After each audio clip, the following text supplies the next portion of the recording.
Good morning, everyone. Welcome to our virtual audience for today's Monday lunch live stream.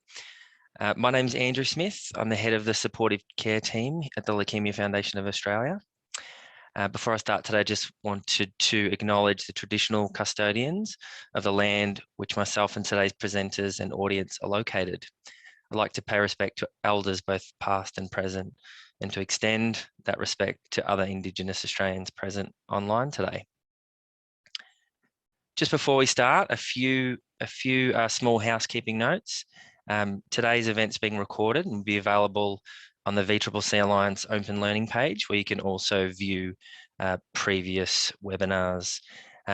If you have any questions for today's presenters, you can do this via Zoom on the Q&A function as shown on the screen. We're encouraging everyone to submit your questions throughout the presentation. We'll aim to have your questions at the end of the session in the last 10 or 15 minutes. All right, it is my pleasure to introduce our panelists for today's session. Firstly, we have Dr. Nienke Zomerdijk, a postdoc research fellow in Psycho-Oncology at the University of Melbourne School of Psychological Science and the VCCC. Also, Priscilla Gates, PhD candidate from the University of Melbourne and the bone marrow transplant and survivorship clinical nurse consultant at the Austin Hospital, Austin Health. And our consumer representative from the Leukaemia Foundation today, big welcome to Mr. Tim Eggleston. So today, what we want to do is a little bit of a summary of the panel discussion today. We're going to give a little bit of an overview on stem cell transplantation, what it is, stem cell transplantation 101. We want to talk about the lived experience, the psychosocial impact of a stem cell transplant and what the research tells us in this space. We're going to talk about the first year after a transplant. We also want to touch on the longer term survivorship issues, and importantly, we want to talk about where people can get information and support. So we might kick off with Priscilla. Priscilla, you've got a lot of experience providing clinical care for patients undergoing stem cell transplantation. So can you just give the audience today a little bit of an overview about what a stem cell transplant involves? Sure. Thank you for the question, Andrew, and thank you for inviting me part of the panel, and welcome to you all today. So there are two types of transplantation used in blood cancers. The first is an autologous stem cell transplant, where the patient is their own stem cell donor. The stem cells are collected in advance and then returned to the patient at a later stage. These stem cells are used to replace the damaged stem cells from previous chemotherapy, and it's used to treat a number of blood cancers, in particular myeloma and aggressive lymphoma. And these stem cells are used alongside high-dose chemotherapy and can offer the patient long-term remission or, even better still, cure. The second type of transplant is an allogeneic stem cell transplant, and this is when the stem cells are donated from a donor. This may be a genetically matched stem cell donor or a suitably unmatched, unrelated matched stem cell donor. The stem cells of the donor's immune system, we hope, also identify the patient's bad cells or disease cells as abnormal and attack them. An allogeneic stem cell transplant is the best chance of cure in many blood cancers. However, it offers significant risks. So an allogeneic stem cell transplant isn't a treatment of choice for all people. The body can take many months, even years, to recover. And one of the most common side effects is called graft versus host disease. And this is when the immune system of the donor stem cells identifies the patient's cells as abnormal and then attacks them. So this can happen early post-transplant, and it's called acute graft versus host disease, or can occur many months or years later post the transplant. And it can also affect many parts of the body with varying of severity. Thanks, Priscilla. Nienke, I might throw to you. As we've heard from Priscilla, this type of cancer treatment is very complex and it's quite involved.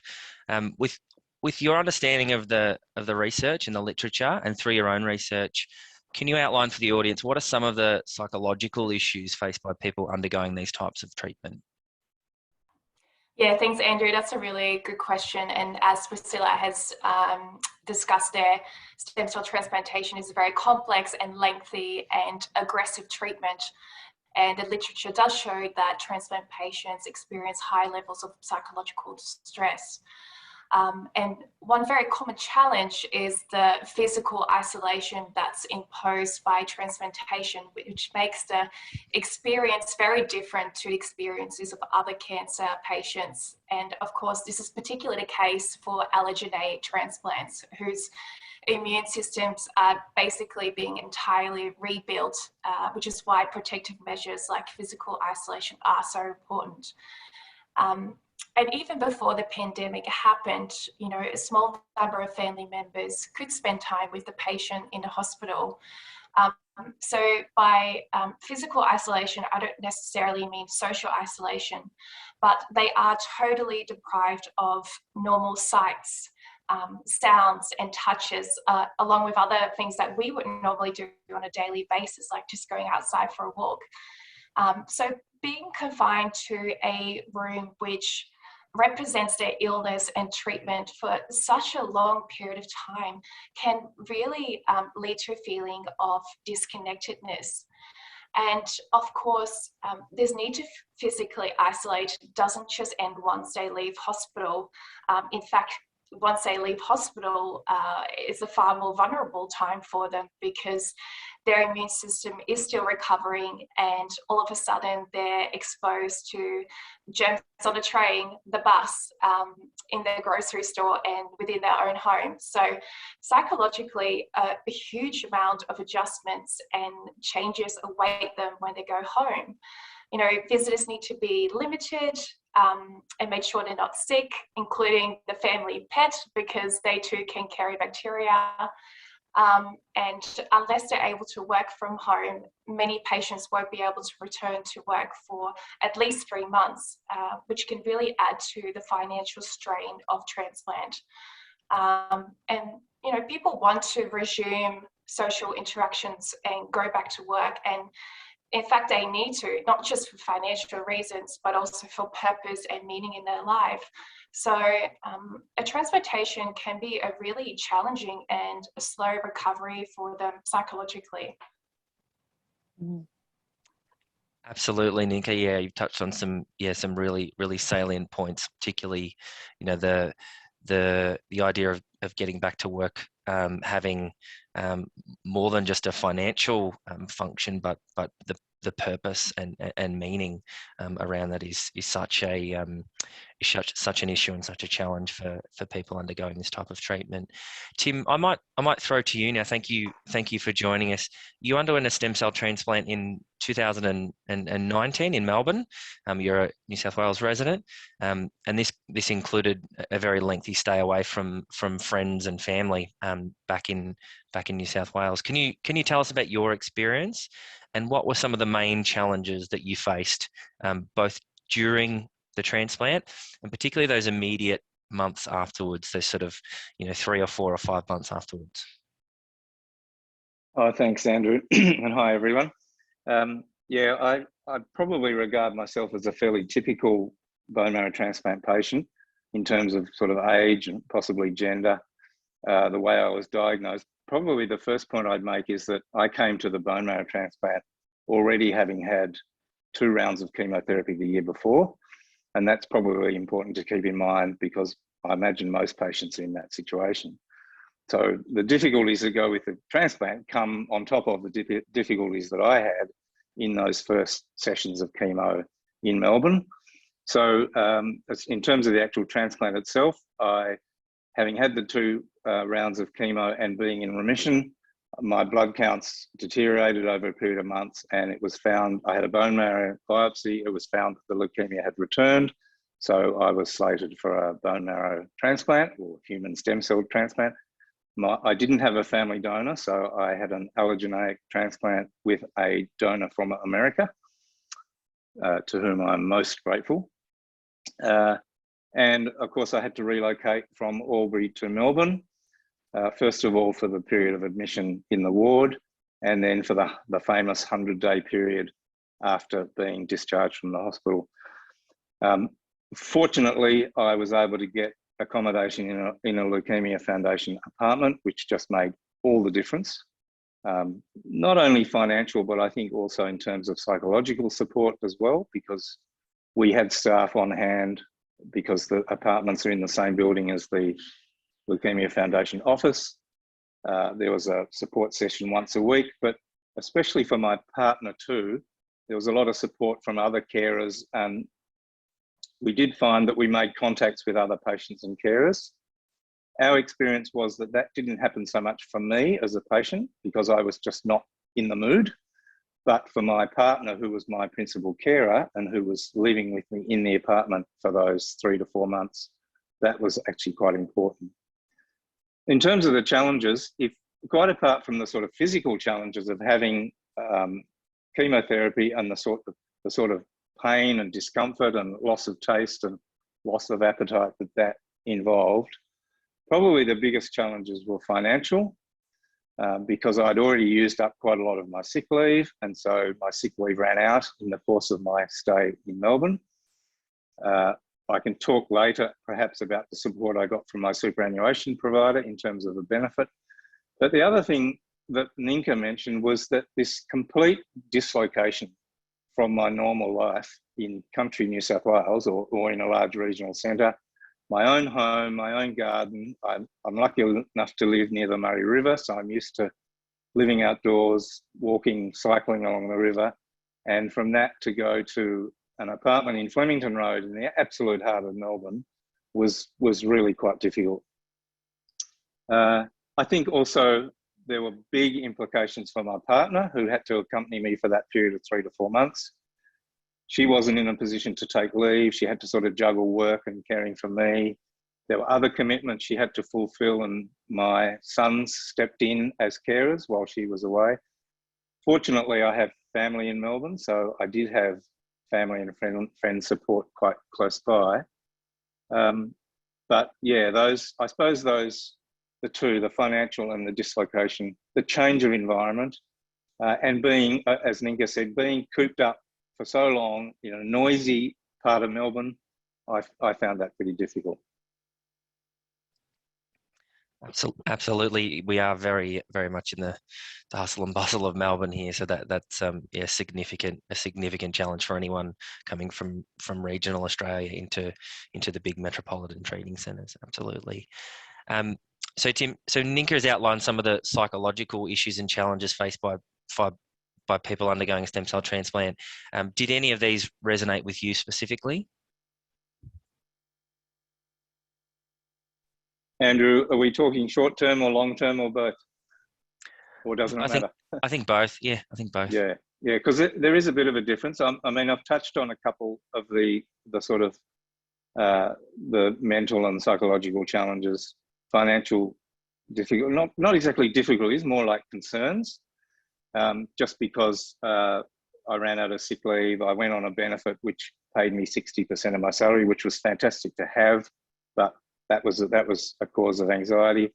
The not so much social dislocation as the physical dislocation, the change in environment, not being able to exercise, both physically and as part of the recovery period. The implications for my partner, and the worrying concern that caused. I think also whenever you have pain and discomfort and those sorts of complications, there are psychological challenges that go with that, just coping with that psychologically.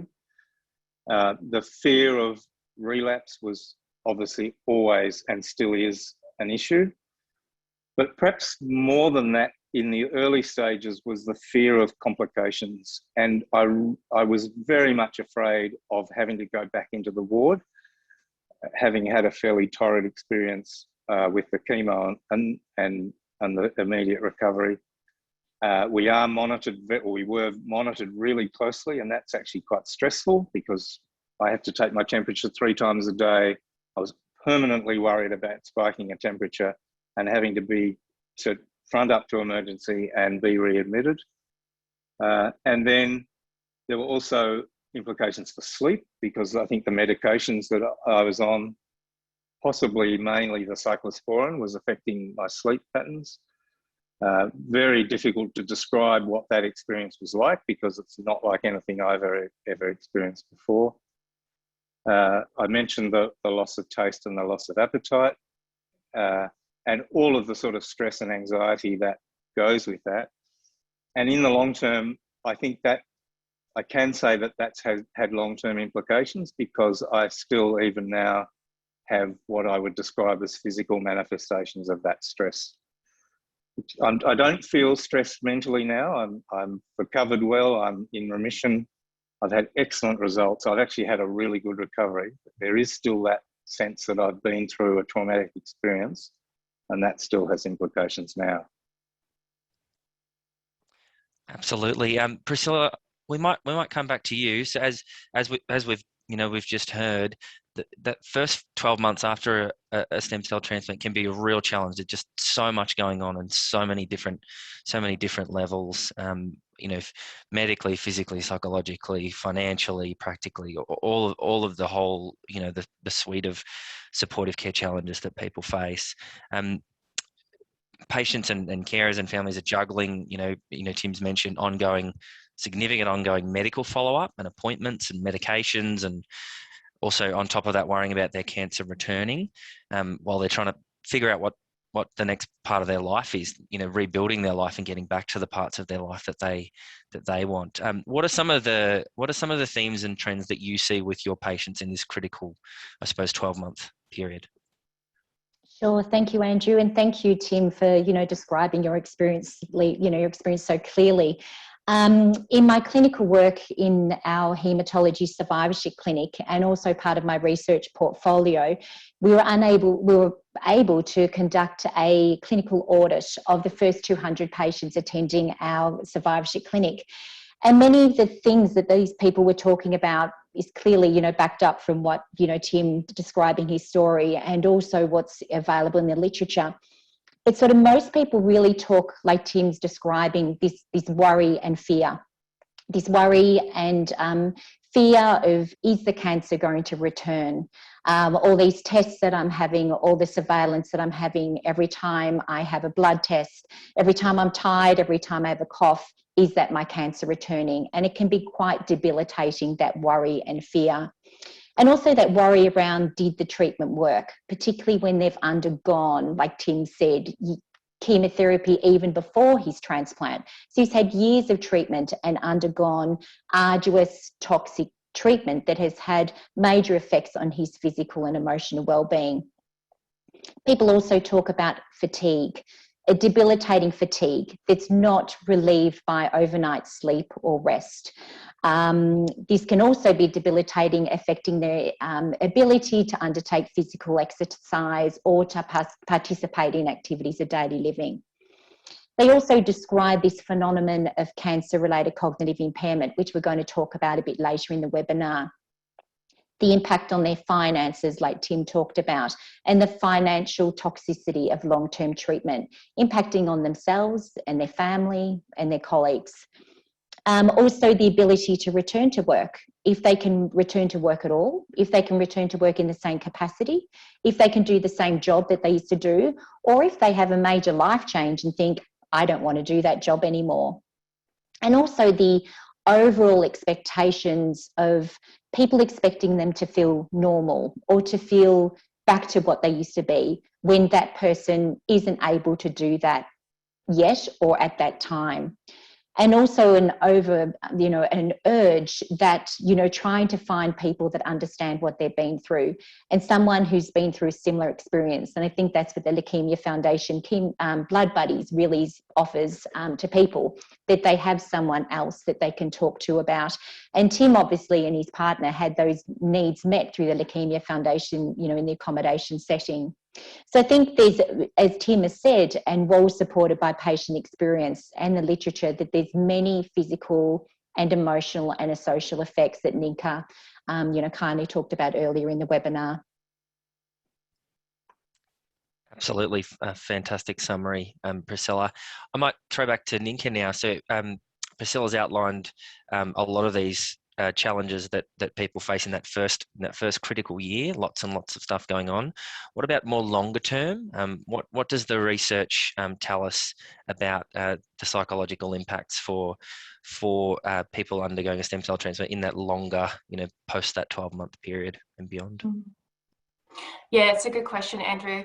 Look, I think the research generally shows that long-term survivors are satisfied with their quality of life, but certainly we do find that survivors continue to experience distress even years after transplantation, and that's due to a number of issues. And I think just building on what Priscilla had said, I think one of those issues is feeling separate from other people around them and difficulty with reintegration.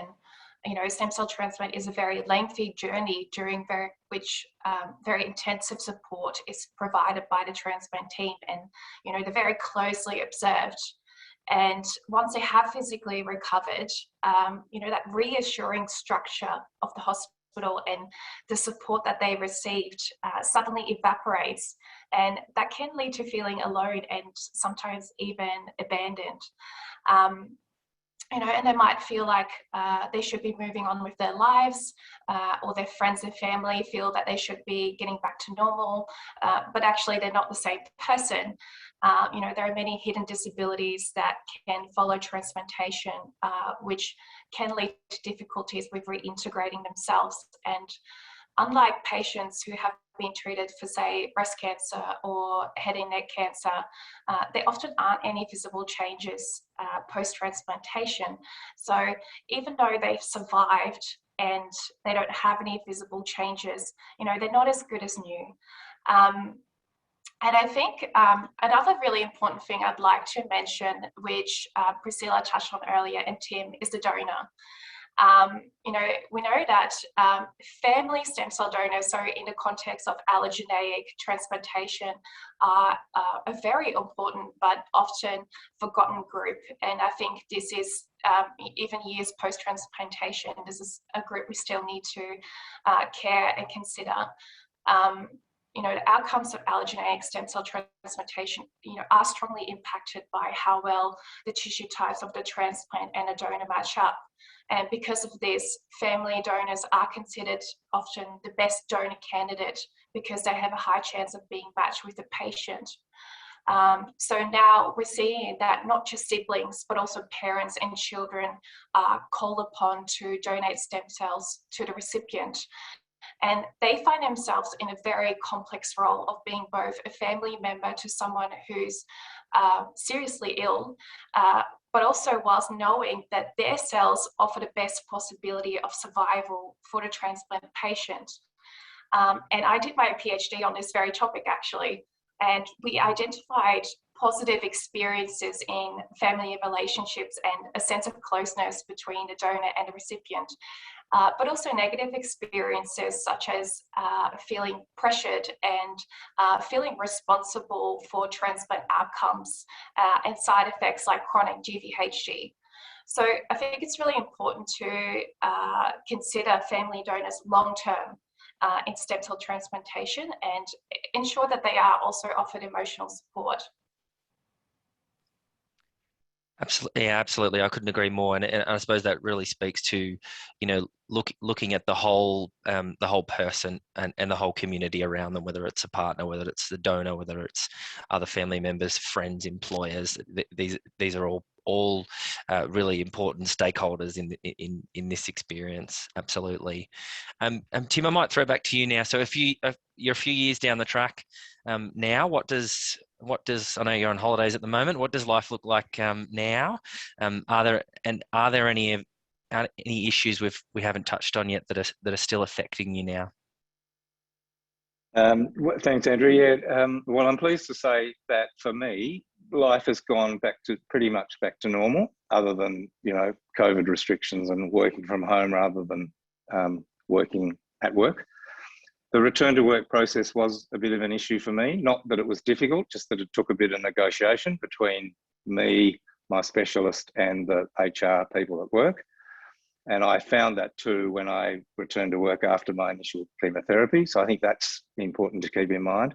When I did get back to work, pardon me, I did really find I felt a long way behind. I felt like I'd stood still and others had moved forward in the organisation. I found I'd lost quite a lot of confidence. I had to relearn things. I work in an area that's constantly changing, so that was a challenge. And I probably even, I had my transplant in July 2019. I went back to work 6 months later, and it's now 2 years since the transplant. I'm probably only just really getting back to my original confidence.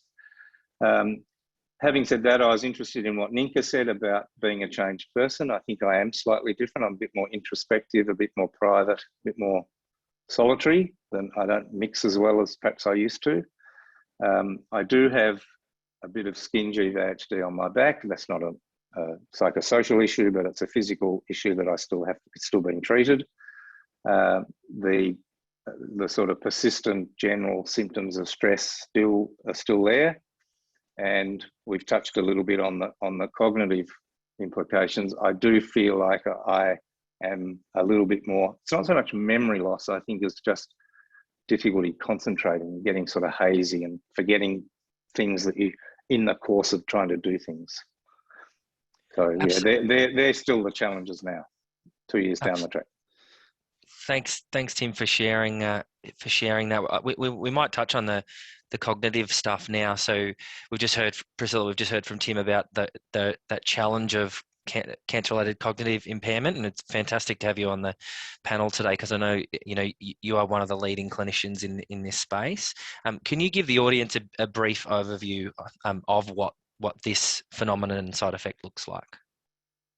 Well, thanks, Andrew, for the question, and also thanks for Tim for highlighting it, because I know it's something that's experienced by a lot of people, undergoing treatment for blood cancers or any cancer. So cancer-related cognitive impairment. So some people with cancer talk about changes in their memory and thinking. This, whilst they're undergoing or have a diagnosis of cancer. So this is known as cancer-related cognitive impairment, or more commonly known as chemo brain or chemo fog.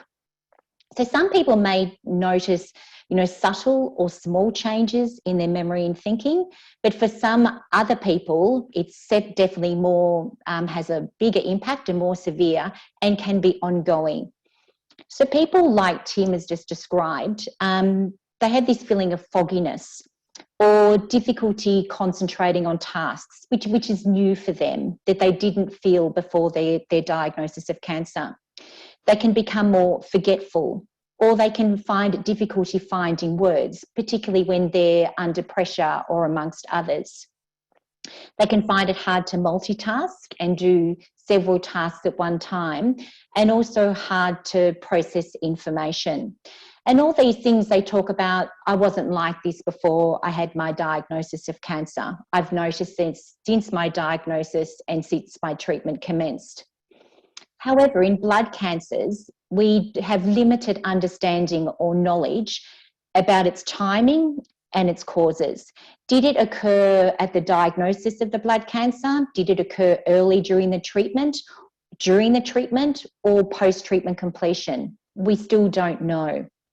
We don't know if it's also the side effects of the treatment. Is it the medication that you're also taking?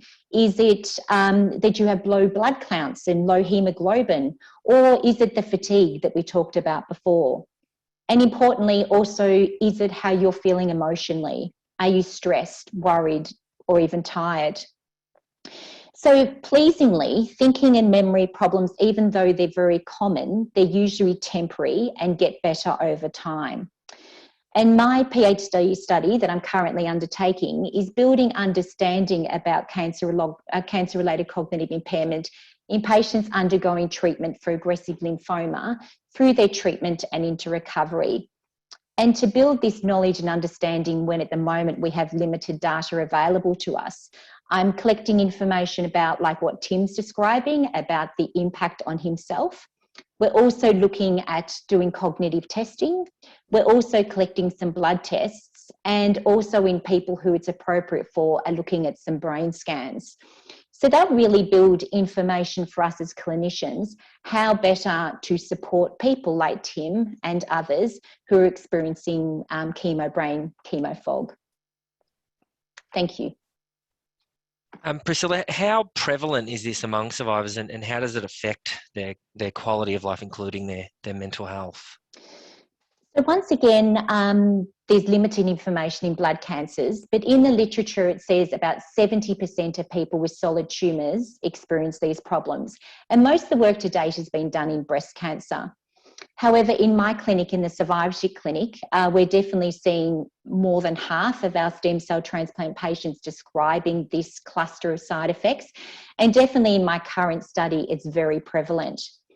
And people find this really challenging, and it really does impact, like Tim said, on your self-esteem, your confidence, and your ability to function at the same pace that you did before.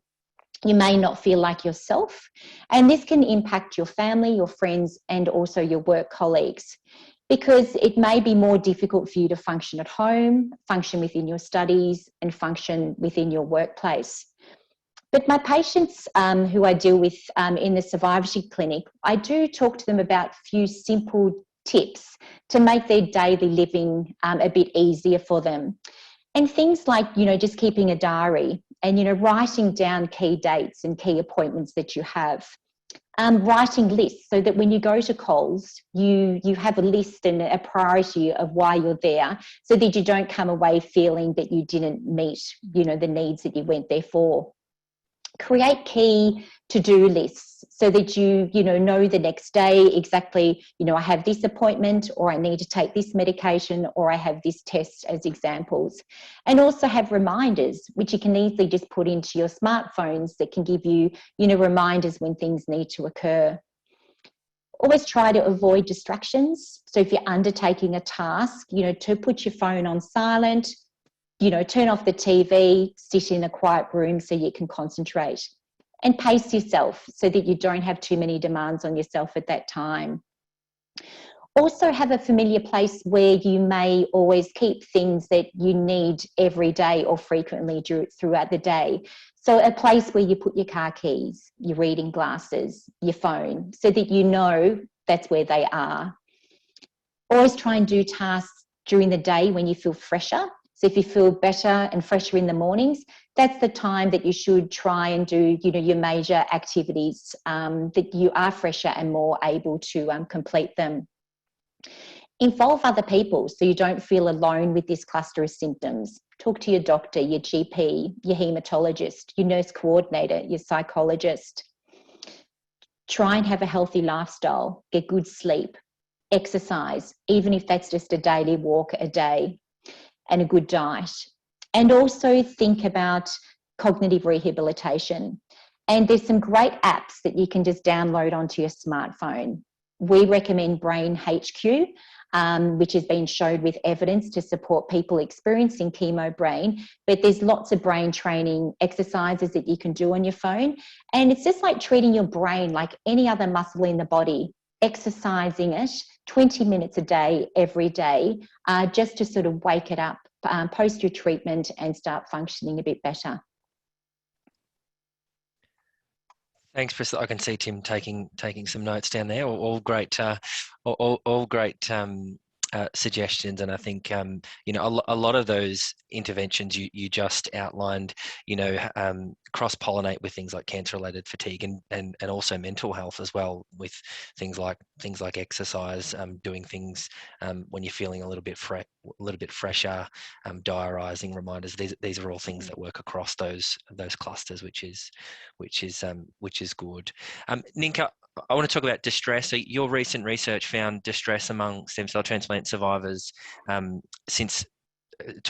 looked at what were the distress levels of transplant survivors at the beginning of the pandemic.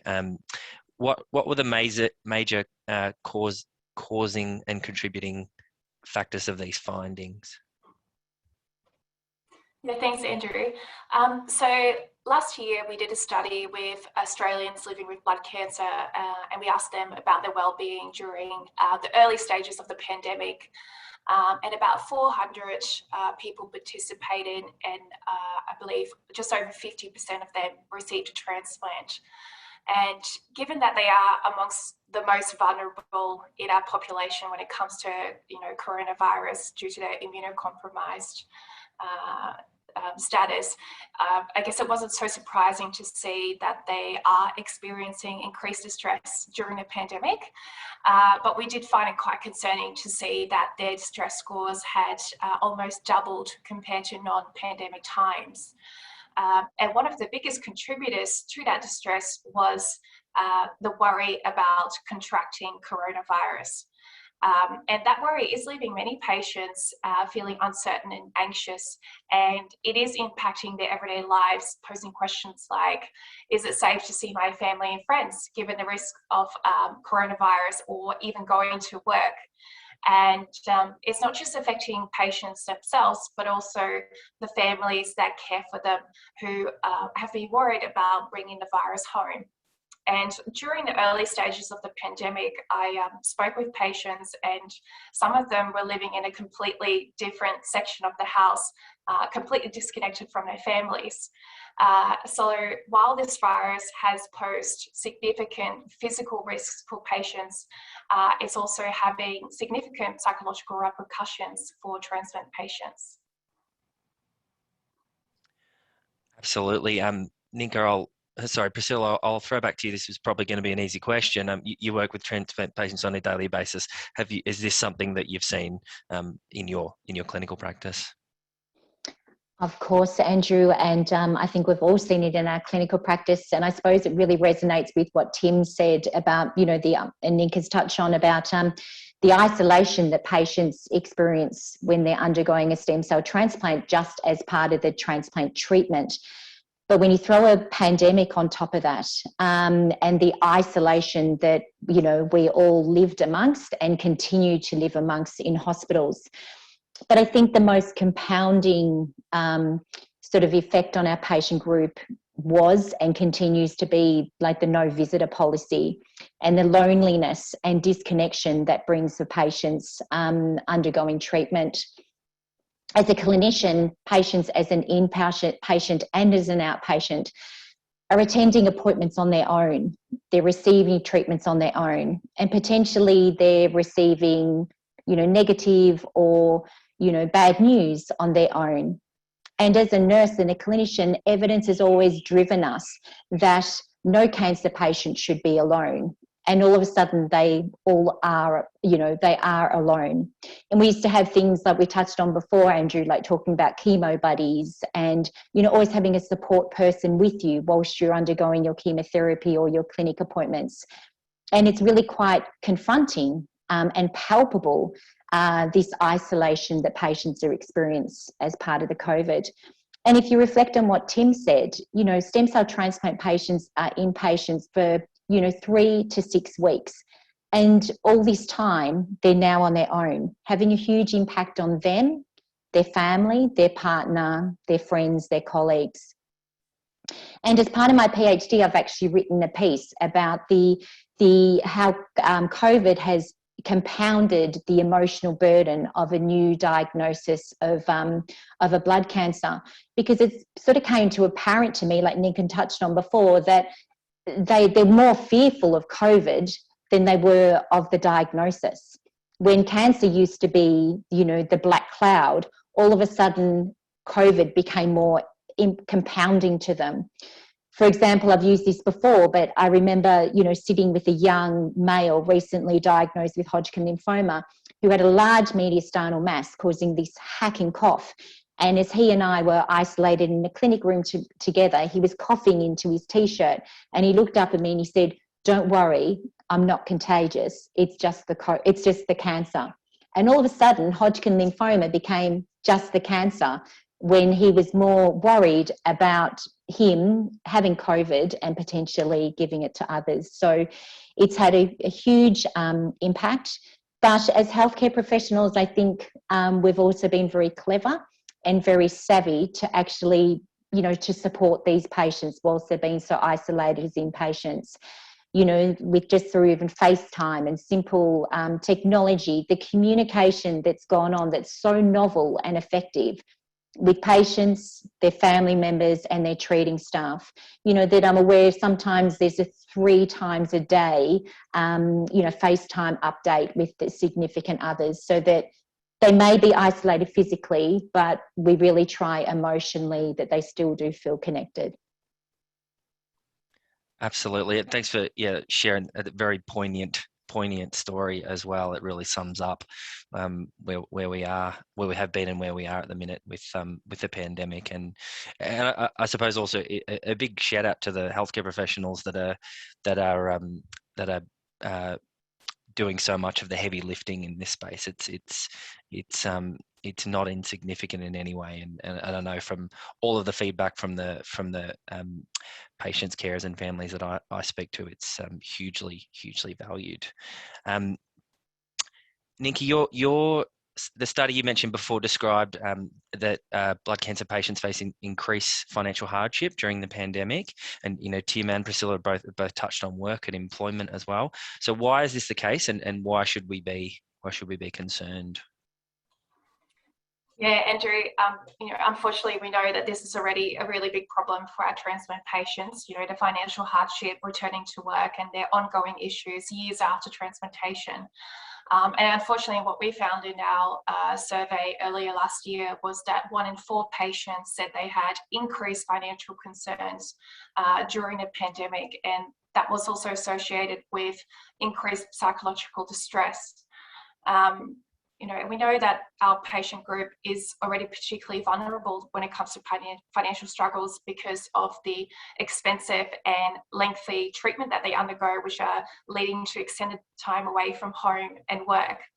And what our findings, I suppose, suggest is that the pandemic has really exacerbated these financial struggles. And this could be because working age patients may have lost their job during a pandemic, or they possibly had to weigh the benefits of work with the potential increased risk of contracting the virus.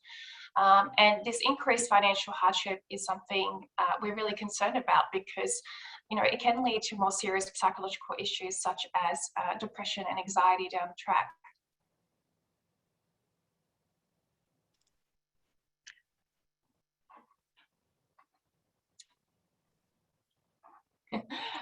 Yes, Andrew, I've got a question for you as well, actually. I know you're a great chair, but you're also a expert on this topic. And given you are the head of support services at Leukaemia Foundation, offering a number of support services to our transplant patients, what have been the major issues that you've identified in terms of patients accessing supportive care during a pandemic? Yeah, absolutely, Nienke. Thanks for that. Thanks for the question. And I think all 4 of us have touched on this during the discussion today. Pre-pandemic, a transplant is one of the most significant and difficult types of cancer treatment available. So the pandemic has really, as Priscilla has mentioned, it's had a significant impact on the supportive care needs of both patients and carers in a significant way as well. You know, I think Priscilla touched on and you touched on as well that isolation, no visitors policy. Tim touched on the dislocation from all of his support network back at home. So I think that when you're looking at those sort of protective factors that anyone has in their life, whether it's family, whether it's exercise, it could be a number of different things versus risk factors. Our patients' ability and our carers' ability to engage in those protective factors, the things that keep them well and balanced from a psychosocial perspective, have been reduced by the pandemic and the restrictions, and those risk factors have certainly increased, and our team has absolutely seen that across the board, and particularly for carers as well. I think that a lot of what we have found in the last year and a half is our our blood cancer patients that are in active treatment, that are connected to the acute hospitals, are being, as Priscilla said, being really well supported by the clinicians. Our team have certainly noticed that people living with chronic, there's lots of different types of chronic blood cancers that don't necessarily have lots and lots of follow up in the community, have needed a lot more support, particularly in that in the telehealth space. Yeah, that's a good point, Andrew. I think that's something that we continue to be challenged by. It's delivering care to our rural and remote patients, and unfortunately, some of those things have just been highlighted by the pandemic. I'm also really interested in asking you about access to treatments and overseas stem cell donations during the pandemic. In fact, I read an article recently which called it almost a logistical nightmare that we faced here in Australia. How have Australia's travel restrictions impacted those who are undergoing transplant? Yeah, that's a fantastic question, and sort of rewinding back to the early part of last year, you know, this was such a real concern for our patients across the board, and also obviously a concern for our clinicians, providing stem cell transplants through overseas donors, and there was a lot of work that went on at the time, a lot of collaboration with organisations, Australian Bone Marrow Donor Registry, Blood Cancer Task Force, and other peak bodies in stem cell transplantation, that were able to continue the flow of donor stem cells for Australians, which is thankful. But again, another huge burden being put onto the healthcare workforce as well. So really significant there. All right, we might throw to the last question, and this is an open question for the whole panel. So we've heard a lot about the experience for people after a stem cell transplant, and importantly, what we want to know, what support is out there for people in general. So general support, but what specific mental health support is available for anyone in the audience who might be struggling at the moment. Tim, I might throw to you to start this one off, just to talk about what was helpful for you in this space. A few things. If you're talking about financial support, I mentioned my superannuation provider, who had a benefit scheme that pretty much saved me financially, because it kept me, although it wasn't my full salary, it was 60% of my salary. They were very good. The Leukaemia Foundation has been fantastic, especially in terms of accommodation. So I don't know how we would have coped if we hadn't been able to take advantage of the accommodation provided by the Leukaemia Foundation for our 100 days in Melbourne or more. Also IPTAS, which is the New South Wales Transport and Accommodation Scheme. So that was really helpful. In terms of medical support, the transplant team's just been fantastic. I think it's a tribute to the health system in Australia that we can get such fantastic support. Medical, nursing, allied health, social worker, all of that sort of thing. In terms of sort of psychological support, most of that for me has been informal. So through my carer, my partner, my family, friends, colleagues, work's been really good. I mentioned being in the Leukaemia Foundation apartment, where we got contact with other like people, other patients and other carers. But also I had terrific support from my local support coordinator, Leukaemia Foundation support coordinator, always available on the phone. We've had some great chats, always good to talk to. And I've also participated in a few Leukaemia Foundation online webinars, support group webinars, and they've been great. There was talk of having a local in-person support group, and I would have signed up straight away. But of course, COVID put paid to that. So I have attended some, and they've been really good, because I always feel like I'm with my tribe when I attend something like that. So lots of support. I couldn't speak highly enough of the sort of support I'd had over the whole journey.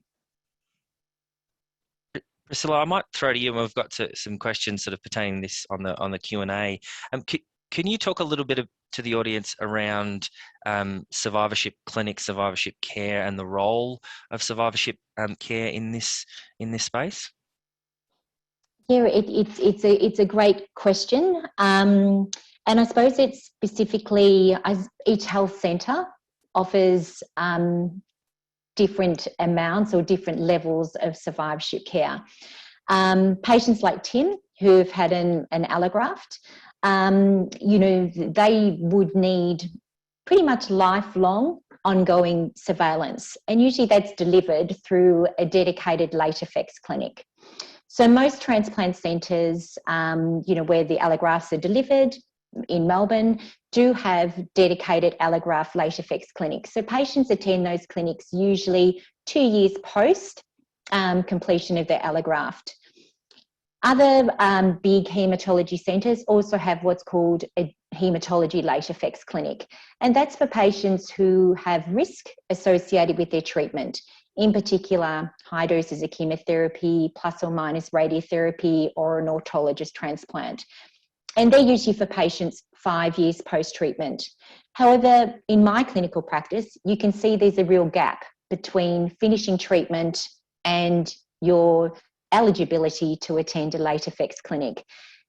We're very lucky at Austin Health, where I'm a nurse clinician, that we do have a survivorship clinic to really assess, guide and support patients with adjustment issues post-treatment completion. However, if your centre doesn't have a survivorship clinic, there's so many resources available to you. There's Leukaemia Foundation, there's the Cancer Council. They all have evidence-based resources to support people post-treatment completion. And there's also the virtual Australian Cancer Survivorship Centre, where you can go on their portal, and they have lots of supports, particularly around the physical experiences people may have, or the emotions that they're experiencing post-treatment completion.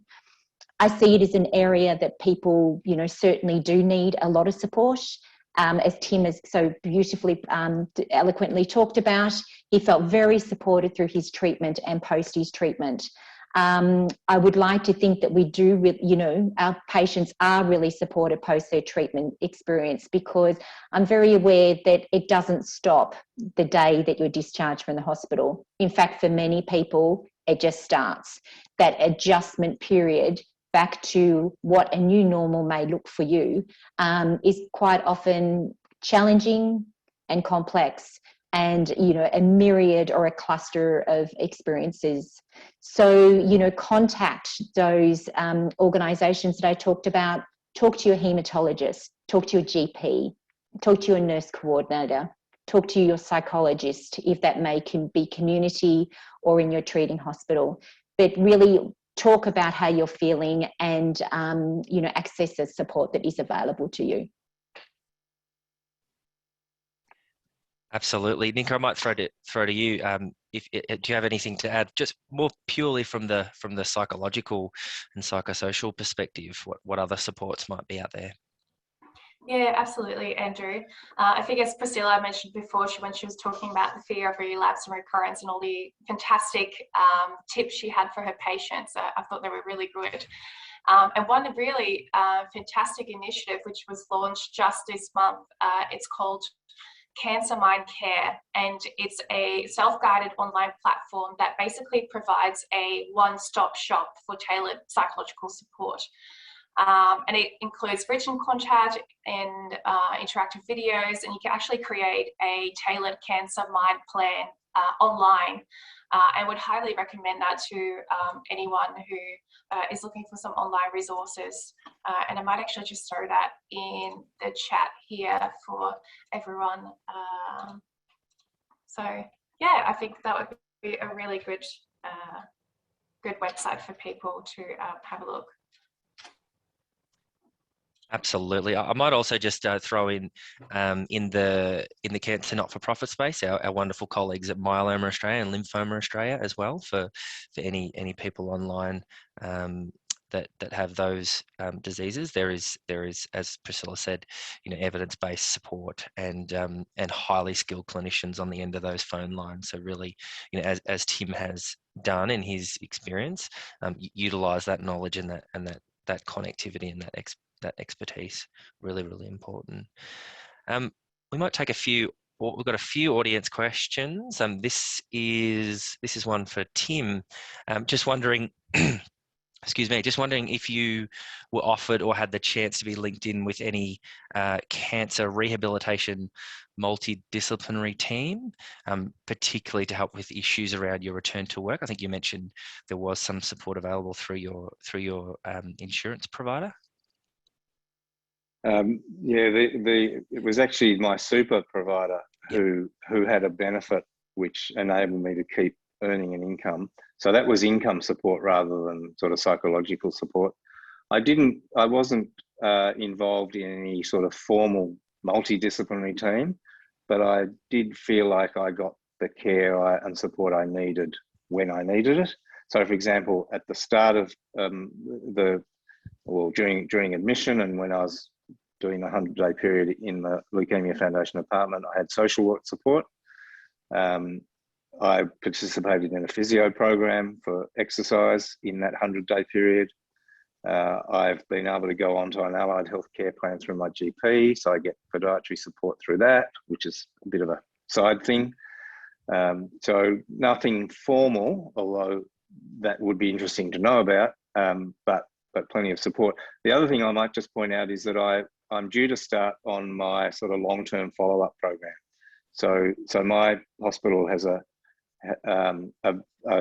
seems to me a quite sophisticated long-term follow-up care program, which I'm about to start on, and that is aimed at supporting me in my general health, ongoing.